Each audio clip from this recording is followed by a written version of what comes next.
आजच्या या नवीन सखोल चर्चेमध्ये आपल्या सर्वांचे खूप खूप स्वागत आहे.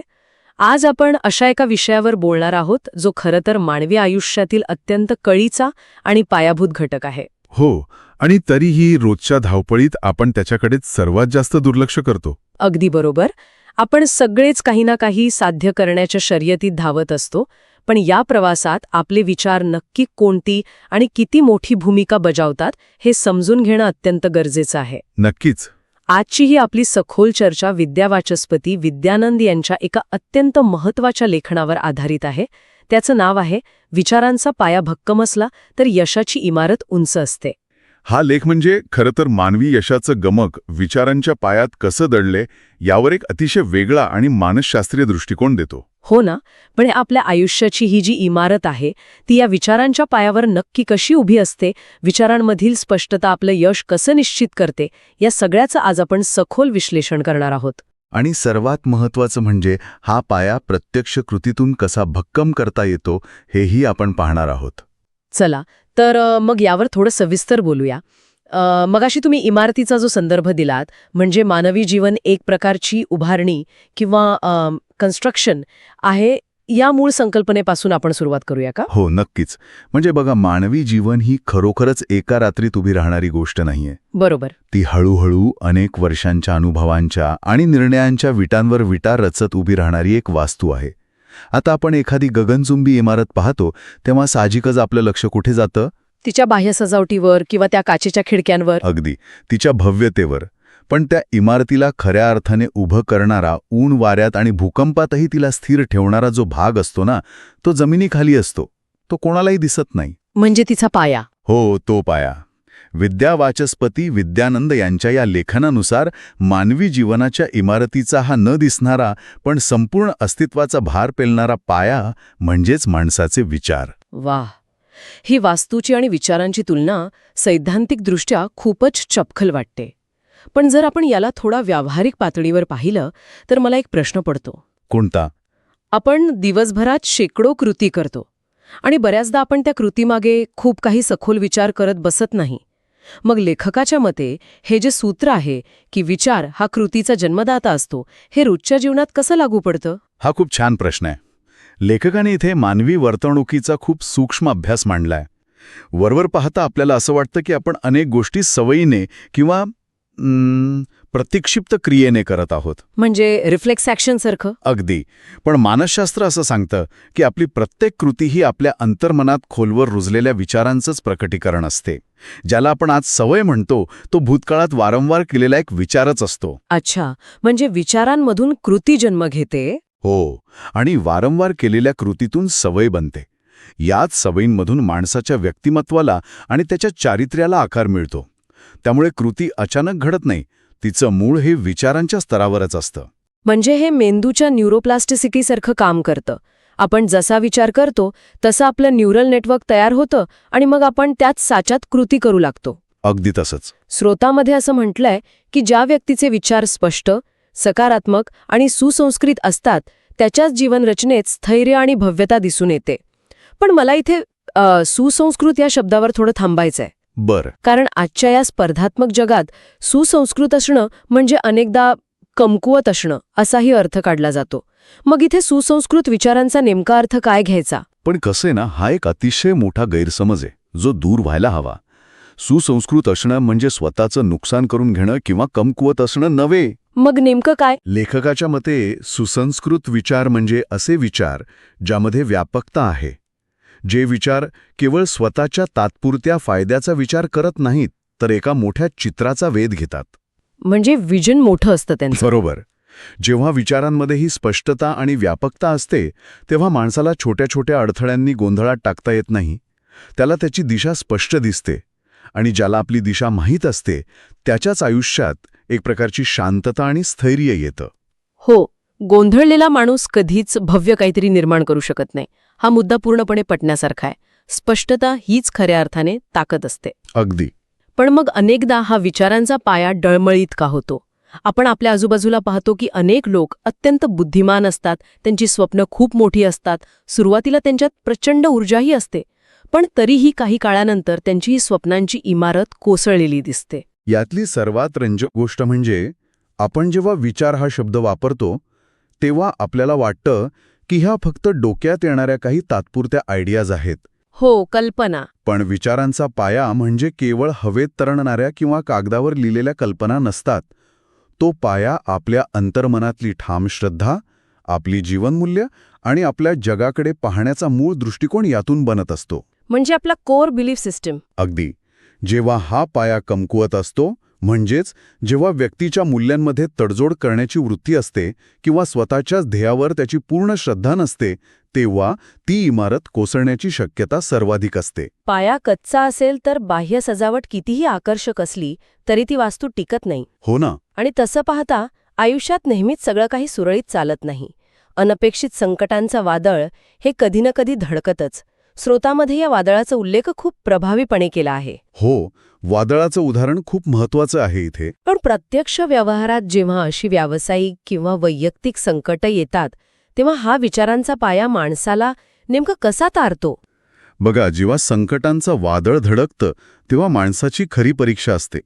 अशा वेळी मला यशस्वी व्हायचं आहे ही वरवरची इच्छा काहीही कामाला येत नाही. त्यावेळी फक्त पायाचा भक्कमपणाच माणसाला वाचवू शकतो. म्हणजे ती आतली ताकद. हो, लेखकाने अत्यंत सुस्पष्टपणे मांडले की संकटांच्या वेळी ज्यांच्या विचारांमध्ये सातत्य, आत्मविश्वास आणि संयम असतो तेच लोक तग धरून राहतात. संयम खूप महत्वाचा आहे. अगदी. संयम माणसाला घाईघाईने चुकीचे निर्णय घेण्यापासून रोखतो आणि सातत्य त्याला पुन्हा उभं राहण्याची ताकद देतं.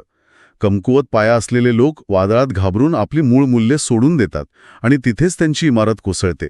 हे ऐकायला खूप तार्किक वाटतं, पण मला इथे आजच्या काळातील एका मोठ्या समस्येकडे लक्ष वेधायचं आहे. नक्कीच सांगा. आजकाल आपण सर्वत्र सकारात्मक विचार करा, पॉझिटिव्ह थिंकिंग किंवा गुड वाइब्स ओनली असा सल्ला सतत ऐकत असतो. समाज माध्यमांवर तर याचा अक्षरशः सुळसुळाट आहे. हो, सगळीकडे तेच दिसतं. तर या श्रोतामध्ये सांगितलेले हे जे भक्कम विचार आहेत ते म्हणजे फक्त हीच आंधळी सकारात्मकता आहे का? कारण केवळ सगळं काही चांगलंच होईल असं मानून बसल्याने प्रत्यक्षात काही साध्य होत नाही. हां, आजच्या चर्चेतील सर्वात कळीचा आणि महत्वाचा फरक आहे. भक्कम विचार म्हणजे टॉक्सिक पॉझिटिव्हिटी किंवा वास्तवाकडे डोळेझाक करून केलेली आंधळी सकारात्मक कल्पना अजिबात नव्हे. बरं. स्रोतामध्ये याचं खूप सखोल आणि वास्तववादी विश्लेषण दिलंय. लेखकाच्या मते भक्कम विचार हे एक प्रगल्भ तत्वज्ञान आहे आणि ते 3 अत्यंत महत्वाच्या घटकांतून निर्माण होतं: विवेक, अभ्यास आणि अनुभव. विवेक, अभ्यास आणि अनुभव. आपण हे थोडं उलगडून सांगू शकू का? कारण हे शब्द खूप वजनदार आहेत, पण रोजच्या जीवनात त्यांचं उपयोजन कसं होतं? नक्कीच. आता विवेक म्हणजे काय तर योग्य आणि अयोग्य यातील फरक ओळखण्याची क्षमता आणि परिस्थितीला तात्काळ रिॲक्ट न करता योग्य तो प्रतिसाद निवडण्याची क्षमता. म्हणजे रिस्पॉन्स आणि रिॲक्शन मधला फरक. अगदी बरोबर. जेव्हा एखादी उत्तेजना मिळते आणि आपण त्यावर प्रतिक्रिया देतो, त्या दोन्हींच्या मध्ये जो एक छोटासा क्षण असतो ना, तिथे विवेकाचा वापर होतो. बरोबर. दुसरा घटक म्हणजे अभ्यास. कोणताही विचार वास्तवाच्या कसोटीवर घासून पाहिल्याशिवाय भक्कम होत नाही. त्यासाठी ज्ञान मिळवणं, तयारी करणं आलंच. आणि अनुभव. जेव्हा या विवेकाला अभ्यासाची आणि स्वतःच्या अनुभवाची जोड मिळते तेव्हा जे तत्वज्ञान तयार होतं ते खऱ्या अर्थाने भक्कम असतं. ते केवळ हवेतील सकारात्मकता नसते, तर ती वास्तवावर आधारित वैचारिक स्पष्टता असते. हा दृष्टिकोन खरोखरच विचार करण्यासारखा आहे. म्हणजे केवळ गोड कल्पना करणं याला भक्कम विचार म्हणता येणार नाही.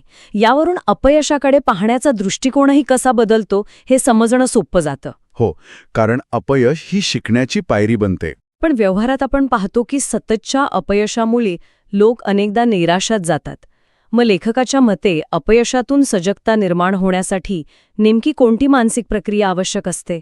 जर आपण याला एका मोठ्या संदर्भात पाहिलं ना, तर ज्या मनुष्याने आपल्या ध्येयाचा नीट विचार करून त्यासाठी आवश्यक मूल्यांची जोपासना केली आहे, त्याच्यासाठी अपयश ही संपण्याची वेळ नसते, तर तो एक फीडबॅक असतो. म्हणजे एक प्रकारचा डेटा. अगदी. अपयश त्याला सांगत असते की आपल्या आराखड्यात किंवा प्रयत्नांमध्ये कुठे सुधारणा करायला हवी.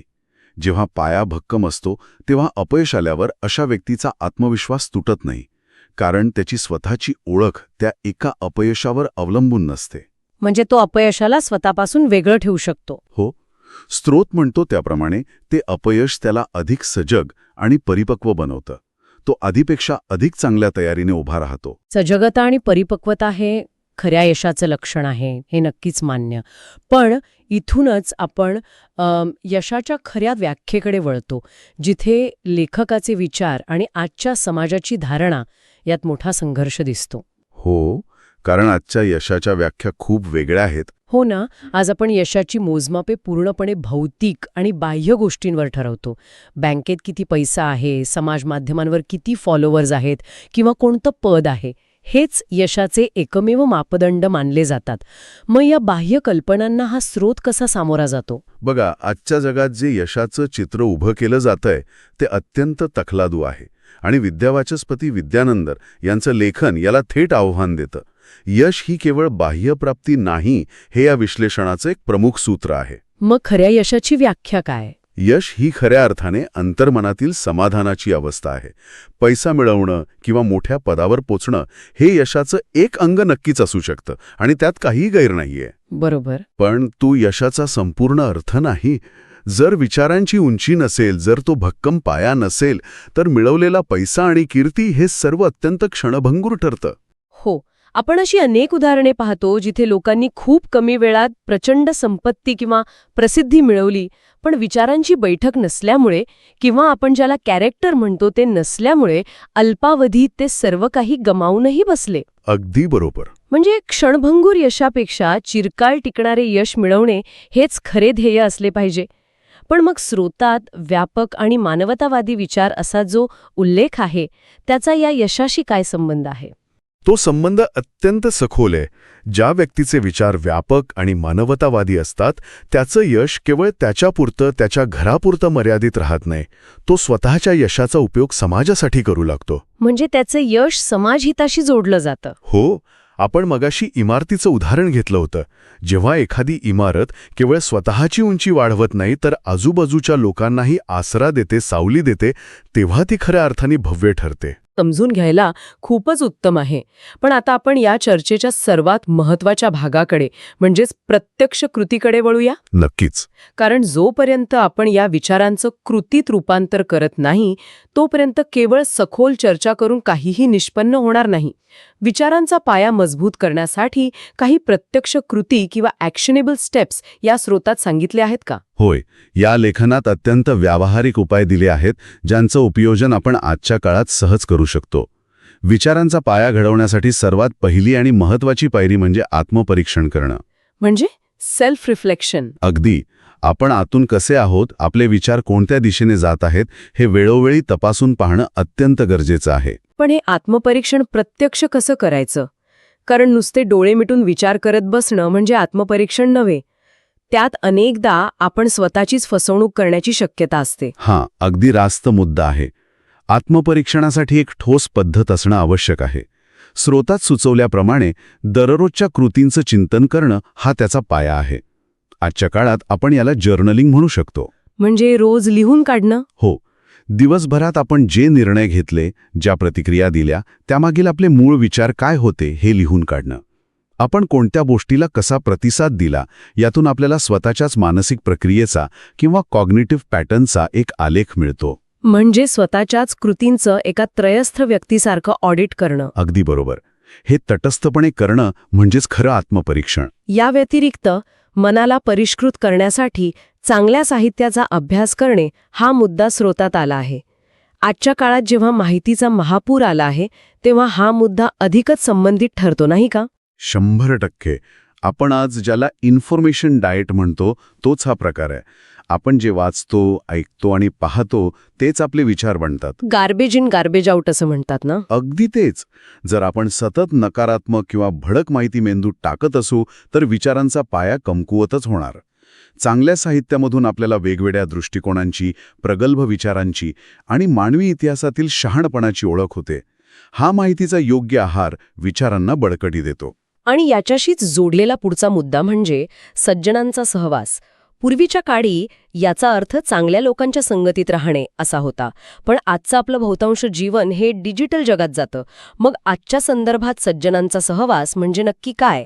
आजच्या काळात सज्जनांचा सहवास म्हणजे केवळ आपल्या आजूबाजूला वावरणारी माणसं नव्हेत, तर आपण डिजिटल जगात कोणाला फॉलो करतो हे देखील आहे. हा, खूप महत्वाचा दृष्टिकोन आहे. हो ना. आपण ज्या लोकांच्या डिजिटल सहवासात राहतो, ज्यांचे विचार आपण रोज आपल्या फोनवर वाचतो, त्यांचा प्रभाव आपल्यावर नकळतपणे पडत असतो.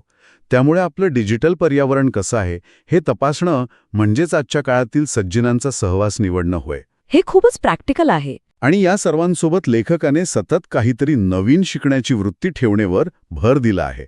कारण ज्या क्षणी माणूस असं मानतो की मला सर्व काही समजलंय, तिथेच त्याच्या विचारांची वाढ खुंटते. बौद्धिक नम्रता ही पाया भक्कम ठेवण्यासाठी अत्यंत आवश्यक आहे. हे सर्व झालं काय करावं याबद्दल. पण ज्याप्रमाणे इमारतीला वाळवी लागते तशी विचारांच्या पायालाही वाळवी लागत असेलच.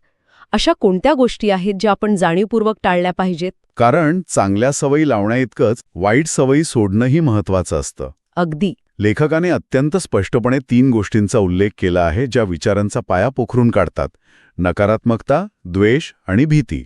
आजच्या काळात सतत इतरांशी आपली तुलना करणं किंवा डूम स्क्रॉलिंग करत सतत जगातील वाईट गोष्टींवरच लक्ष केंद्रित करणं, यातूनही नकारात्मकता आणि भीती जन्म घेते. बरोबर. या भावना माणसाची सर्जनशीलता किंवा क्रिएटिव्हिटी मारून टाकतात. या गोष्टींना जाणीवपूर्वक दूर ठेवून त्यांच्या जागी आशावाद, कृतज्ञता आणि प्रामाणिकपणा यांना स्वीकारलं पाहिजे. कृतज्ञता माणसाला वर्तमानात राहायला शिकवते आणि प्रामाणिकपणा विचारांना एक पारदर्शकता देतो. जेव्हा आपण स्वतःशी प्रामाणिक असतो तेव्हा विचारांमधील गुंतागुंत कमी होते. अगदी तंतोतंत. जेव्हा गुंतागुंत कमी होते तेव्हा ऊर्जा वाचते आणि तीच ऊर्जा आयुष्याची भक्कम इमारत उभी करण्यासाठी कामी येते. तरच विचारांची मजबूती खऱ्या अर्थाने वाढते आणि यश हे शाश्वत बनतं. ही खरोखरच अत्यंत दिशादर्शक चर्चा आहे. आपण आता या सखोल विश्लेषणाच्या अंतिम टप्प्याकडे आलो आहोत. हो. जर आपण आजच्या या संपूर्ण चर्चेचा सारांश काढायचा ठरवला तर एक गोष्ट अगदी स्पष्टपणे समोर येते. जीवनाच्या प्रत्येक टप्प्यावर आपण स्वतःलाच एक अत्यंत महत्त्वाचा प्रश्न विचारला पाहिजे की आपल्या यशाच्या इमारतीचा पाया किती दृढ आहे. अगदी. आपण फक्त धावपळ करून इमारतीचे मजले चढवण्यावर लक्ष केंद्रित करत आहोत की तो न दिसणारा पाया भक्कम करण्यासाठीही रोज काहीतरी गुंतवणूक करत आहोत. कारण पाया जितका मजबूत असेल तितकीच यशाची उंची अधिक स्थिर राहील. बरोबर. विद्यावाचस्पती विद्यानंद यांच्या लेखनाचा मूळ गाभा हाच आहे की बाह्य जगावर नियंत्रण मिळवण्याआधी स्वतःच्या विचारांचं संवर्धन करणं हेच यशाकडे नेणारं पहिलं पाऊल आहे. आणि हे संवर्धन ही एक निरंतर चालणारी प्रक्रिया आहे. ती कधीच थांबत नाही. नक्कीच. ही चर्चा संपवण्यापूर्वी आपण नेहमीप्रमाणे एका नवीन आणि वेगळ्या दृष्टिकोनावर विचार करूया जो या मूळ स्रोताच्या पलीकडे जाऊन आपल्याला पुढेही विचार करत राहायला भाग पाडेल. आजच्या या सखोल चर्चेनंतर प्रत्येकाने स्वतःला विचारण्यासारखा एक अत्यंत महत्त्वाचा मुद्दा आहे. जर आपले विचार हे आपल्या भविष्यातील इमारतीचा कच्चा आराखडा म्हणजेच ब्लूप्रिंट असतील तर आज दिवसभरात आपल्या मनात आलेल्या विचारांमधून आपण खऱ्या अर्थाने कशाची निर्मिती करत आहोत? हा प्रश्न खूप खोल आहे. हो. आज आपण जे काही विचार केले त्यातून एका क्षणिक टकलादू झोपडीची बांधणी होते की येणाऱ्या अनेक पिढ्यांना प्रेरणा देणाऱ्या एका भक्कम उत्तुंग वास्तूचा पाया रचला जात आहे. आपले आजचे विचारच आपला उद्याचा इतिहास लिहिणार आहेत. त्यामुळे त्या विचारांची गुणवत्ता काय आहे हे तपासणे ही आपली सर्वांची जबाबदारी आहे. खरोखरच हा एक अत्यंत विचार करायला लावणारा आणि अंतर्मुख करणारा मुद्दा आहे. आजच्या या सखोल विश्लेषणातून आपण यशाचा एक नवीन, अधिक शाश्वत आणि मानसशास्त्रीय अर्थ समजून घेतला. आपल्या विचारांची गुणवत्ताच आपल्या आयुष्याची गुणवत्ता ठरवते हे आज पुन्हा एकदा नव्या संदर्भांसह स्पष्ट झालं. नवीन ज्ञान शोधण्याचा, नवनवीन आणि महत्त्वपूर्ण विषयांवर सखोल चर्चा करण्याचा हा प्रवास असाच अखंड सुरू राहील. तोपर्यंत स्वतःच्या विचारांची जाणीवपूर्वक काळजी घ्या आणि एक भक्कम, उत्तुंग पाया रचत रहा.